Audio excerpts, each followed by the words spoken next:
គេស្រែឲ្យឃើញមុខគ្រប់គ្នាអ្នកវែងផ្លូវហ្នឹងហើយ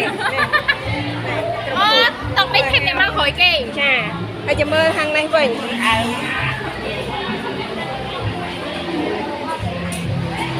ខាងនេះក្រុមពូនមើលក្រុមពូនណាមើលហើយក្រុមពូននេះ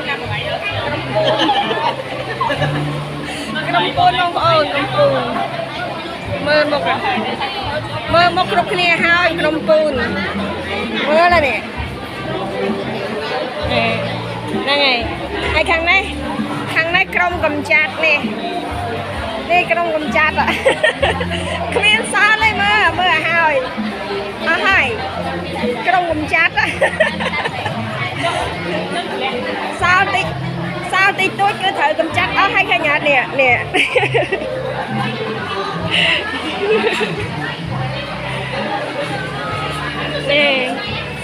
ធីម IMA នេះតាយើង